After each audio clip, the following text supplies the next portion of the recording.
concern. And one day I asked myself, if I'm struggling like this, and I'm in healthcare, I know a little bit about what happens. What about those parents that know nothing about what's available, where to go, don't have the language to even go and express themselves? They don't know which door to knock because they have many other limitations. I thought, when I'm done with this pain must be somebody else's joy. This pain must be somebody else's joy. And we prayed about it and we thought, yes, we can do something. I learned so much, and it wasn't an easy time. I remember, I don't know if Baluto remembers, it was such an upheaval. At some point I felt, where can I go and shout to the loudest? Because this level of discrimination is just too much and too open. And I went to Baluto, I don't know if you remember me telling him, can I come to the media? And I was like, let's go to the media. And we didn't go there, but God came through. But that was a fight. I think I've got one of my colleagues here from work who say, I was hardly at work because I'm in meetings trying to fight right, left, and center for what I knew was available, and my son needed that. So I pushed everything I could push. We moved everything we could move. I mean, from every office I could move, all the way to the MP and calling meetings and arguing meetings. And I mean, my pastor once went with me to some of these meetings, and when we came out, he said, whew, what are you fighting to? Because it was tough, but you have to be assertive and you have to be able to explain how I did it. I honestly know it was God. But now he ended up in a boarding school where his needs were met. Within a very short time, he was able to toilet himself. He was able to do so many other things. And that's where Emmanuel Foundation comes from. So who are we targeting? That is the background, and you can see, you can just roll quite a few photos there of Emmanuel and his family. And you've already seen the family here. So what are who is the target and what are the objectives? So we are targeting parents, guardians, carers, families, supporting children with additional medical, autistic, mental, and emotional long-term health needs within the BAME community. So if you're within that community, or anyone within that community that has got a child, we will start with children and hope to move on to adults. But if you have children that are struggling with either autism, and learning disabilities, learning difficulties, mental health, other emotional issues, this is the community we are targeting. I was very shocked to find that there is not enough, even statistics, Dr. Corando, there are no statistics on the BAME community when it comes to these needs. Because the challenge is we don't speak, we don't admit it, we have our own way of rephrasing it, so it doesn't count in the numbers. So how bad the situation is, how big the situation is in our community, or the challenge is not very clear in the numbers that are available. So our objective or our hope is that we are able to raise awareness, to support, inform, educate, advocate, reduce isolation, and promote inclusion. And as I said I asked, is there a need? I said, yes, there is a need, because there is lack of information, there is lack of understanding and acceptance of autistic spectrum disorder, which covers a lot of diagnoses there, mental health, neurological issues, and we have limited access to support and services. There's a lot of stigma about these things, and that's why we don't talk about it. Religious and cultural misconceptions also feed into this, so we don't get involved. There's no, as I said, there's no adequate research. You can look up a research done in 2018 by Newcastle University, partnering with other organizations, and it gives very clear statistics of how poorly we are doing in terms of being known we are there and the challenges are there, and not being able to access the support that we need. So for us, what we're doing today is a call to action.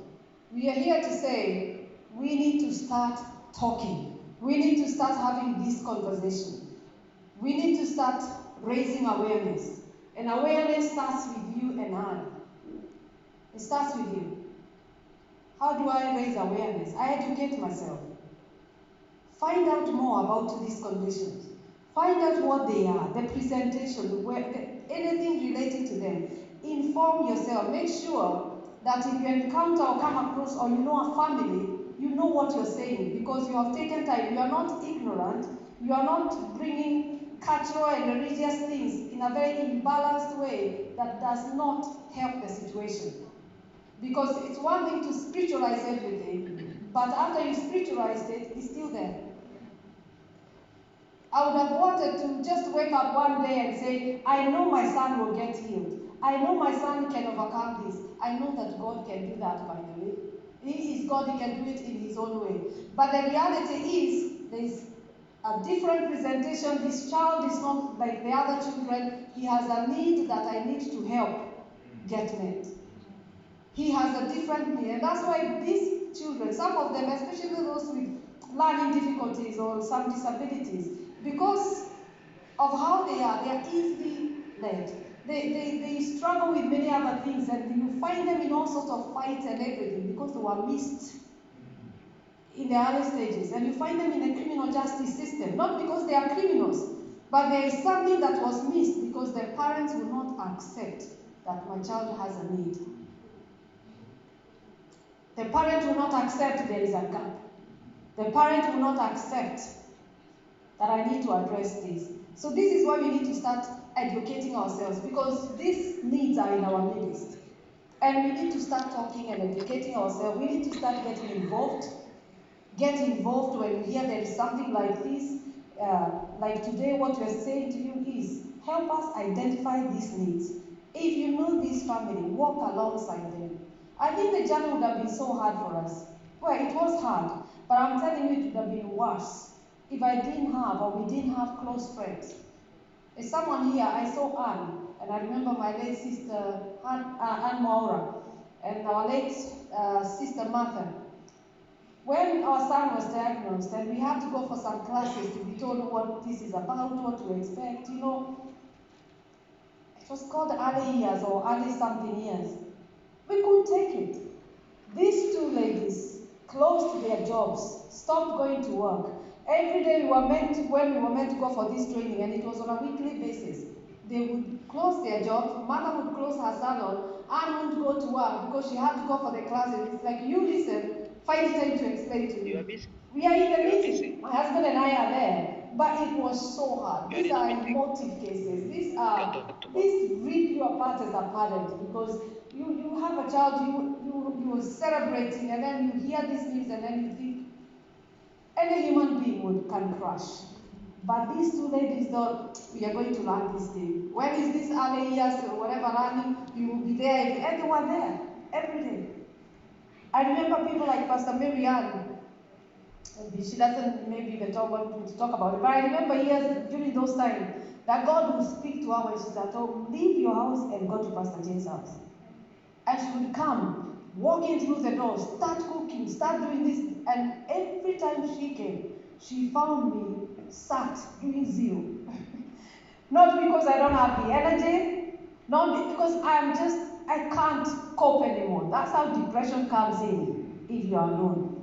And that's why we need these conversations, because we don't have people like that who you have walked a journey with that can pick it in the spirit and come and say, no, it won't go that way.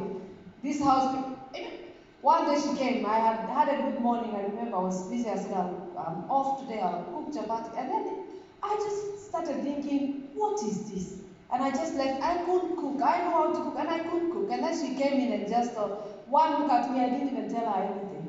By the time she was done, she had cooked, bathed all the children, and everything. Why? Because this is what a community does. Walk with your eyes open. Sometimes with this kind of families, zip, but be there. Be quiet, but be there. Wait for the right time to talk, because I didn't have anything to tell her. And in fact, I don't even know if she spoke or whatever, because I was not bothered. I was in my own world. My husband was in his own world. It was hard.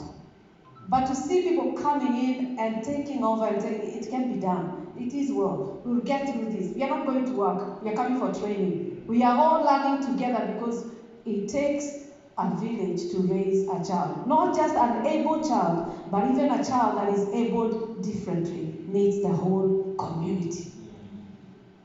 So let's start talking. Let's start opening our eyes. You know, I always say as a community, as a society, the whole world at large, we are very good in building bridges and platforms for disabilities that we can see and understand. So we have over there we have a ramp, because if you're physically disabled, you can't come down the steps, you come around. We are very good in this, because it's physical, we can see it and it's easy. But we don't have bridges for these other kind of challenges.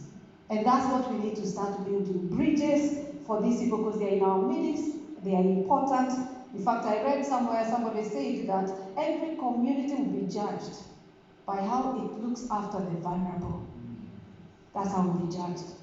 Not how I helped you get rich, not how I helped you do all the other things, but how you look after your vulnerable. These people are important. So let's start speaking. Speak up if you see somebody with disability, somebody with autism. If you think they need advocacy, speak up and be a role model. Speak positively. Speak assuredly. Give hope. Give encouragement to these people. Now, collaboration is very important. We need to work together. Because when we work together as a community and different organizations, we enhance inclusion so that these children are included. Early intervention is key. I still believe that maybe if I knew what to do, or we knew what to do when Emmanuel was younger, maybe there are some things that would have changed. I'll give you an example. Because when he was younger, he would say some words. But with time and years of seeking for help without help, and we are not speech and language therapists, we could do it. But he has said words. Occasionally he will say a word, you know, and then stop, and then it just disappears. What if there was early intervention? So that's why we need to collaborate and work together. We need to do that so that we can promote community awareness and acceptance, and it also helps to reduce stigma when everybody is talking comfortably about these subjects. Nobody is scared anymore, because after all, everybody is aware, everybody is involved, everybody can talk about it unashamedly. So because there's a lot of things that we bring, baggage that we bring into this. And the stakeholders that needs to work together are many. So we've got all those that are listed there. If you look at that list of stakeholders, I don't know who you think is missing. Stakeholders. We move to the next slide. Yeah, those are the stakeholders that I could find. NHS, social care, disability services, advocacy groups, schools and tertiary institutions, parents, families, family friends. I'll put a question mark at the end. Who is not there and is very key in communities? Which stakeholder is missing there? Us. The church. Yes, faith communities. Be they church, be they the temples, the mosque, that is where people run if they can't run for help. So that's another part of it. They are stakeholders, as communities, as churches, as mosques, temples, whatever it is. Those are stakeholders that we need to get involved with. So what are we doing now for Emmanuel Foundation? Because we are not officially launching it today, we are working towards launching it. So we will raise awareness. We'll start to seek collaboration, start to knock on doors and say, let's talk about this. But also, we need to identify those families. We are thinking and planning of, after we've identified any family, then we can start organizing coffee mornings in different regions, whether in London, wherever. So when you find these families and we build relationship, we have one-to-one, and we start talking, then we can start to have those coffee mornings where we start to think, what are the actual needs? How do we approach? Because every child is different. So the approach might differ from one family to the other. So we need a team to facilitate that. We need volunteers. We need the professionals on board. We need experts by experience, and those are parents. Because you can work in mental health, you can work in learning disability for all your life. If you're not a parent, it's a different story still. But those two are very important and need to work together. So if you would want to participate, please, the details are up there. Give us a call, send us an email. Let's start this journey, let's start talking. That is the call to action tonight. Let's start talking, let's start engaging, let's start having these conversations, these meetings, and the Lord will help us. Amen? Is that a bit clear for Emmanuel Foundation? Yes. So are you going to be part of it? Yes. You may know something, you may have some time, you may have some skill. I need to hear from you. So may the Lord help you, may the Lord help us, and we hope that by summer next year we'll be able to launch it after we've done